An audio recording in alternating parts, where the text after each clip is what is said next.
म्हणजे विचार करा, एखादा मुलगा पहिल्यांदाच जिममध्ये जातो, 2-3 डंबेल उचलतो आणि दुसऱ्याच दिवशी त्याच्या इंस्टाग्राम बायोमध्ये काय लिहितो, फ्युचर मिस्टर ऑलिम्पिया. हो ना.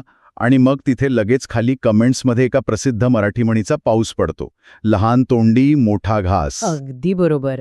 तर आजच्या या सखोल चर्चेत आपण काही मानसशास्त्रीय लेख आणि स्टार्टअप जगतातले अभ्यास वापरून या म्हणीमागचं मूळ सत्य शोधणार आहोत. नक्कीच. ही म्हण म्हणजे फक्त एखादा टोमणा आहे की आयुष्याला कलाटणी देणारा एक कडक रियालिटी चेक आहे, हे पाहणं रंजक ठरेल. हो. आणि मला नेहमी एक प्रश्न पडतो, म्हणजे आपल्या समाजात कोणी मोठा विचार बोलून दाखवला की लोक लगेच त्याला खाली का खेचतात, आणि जे काहीच बोलत नाहीत त्यांना एकदम सेफ का मानलं जातं? यामागे ना एक अत्यंत रंजक मानसशास्त्र काम करतं. कसंय, जेव्हा एखादी व्यक्ती क्षमतेपेक्षा खूप मोठ्या गोष्टी बोलते ना, तेव्हा समाज त्याला डनिंग क्रुगर इफेक्टच्या चष्म्यातून पाहतो.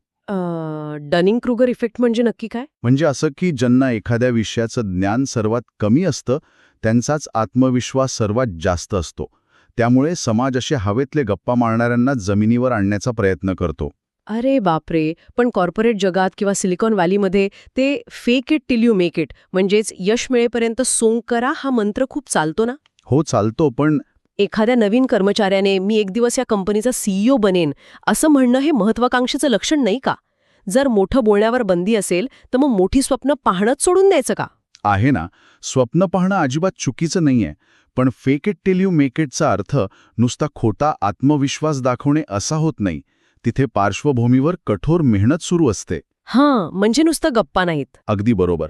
अडचण तेव्हा येते जेव्हा सोशल मीडियावरील एका रात्रीत करोडपती बनण्याच्या भ्रमासारखं स्वतःचं काम शून्य असतं आणि ॲटिट्यूड मात्र अब्जदिशासारखा असतो. खरंच. कॅमेरेमागचा तो जो संघर्ष असतो ना, उडालेली झोप किंवा तुटलेला आत्मविश्वास, हे कोणालाच दिसत नाही.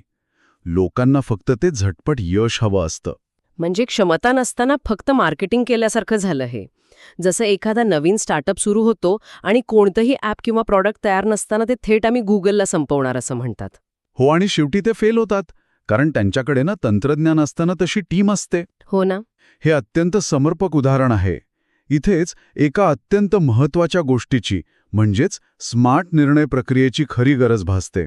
अच्छा, म्हणजे स्मार्ट डिसिजन मेकिंग? हो, केवळ मोठी महत्वाकांक्षा असून चालत नाही.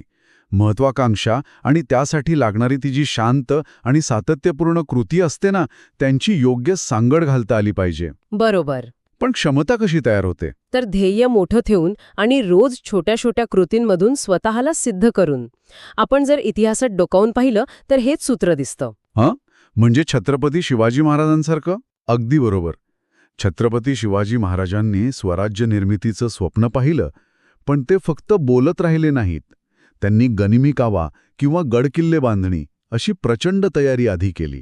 हो, आणि डॉक्टर बाबासाहेब आंबेडकरांनी सुद्धा परिस्थितीसमोर हार न मानता रात्रंदिवस अभ्यास केला. त्यांनी स्वतःची बौद्धिक क्षमता एवढी वाढवली की इतिहास घडला. हो ना.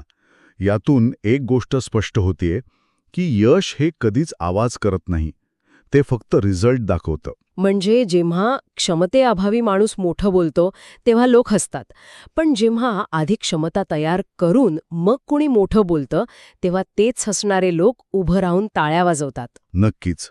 ज्याला आपण कृती आणि शब्दांमधला समतोल म्हणू शकतो.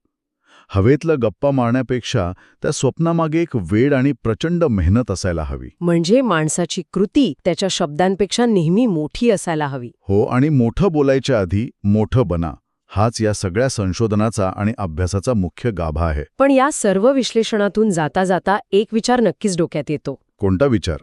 जे लोक सतत लहानतोंडी मोठा घास म्हणून इतरांना हसतात आणि खाली खेचतात, ते खरोखरच वास्तव सांगत असतात की त्यांच्या स्वतःच्या अपयशाची भीती आणि असुरक्षितता ते नकळत दुसऱ्यांवर लादत असतात. विचार करण्यासारखी गोष्ट आहे. हे ऐकले का?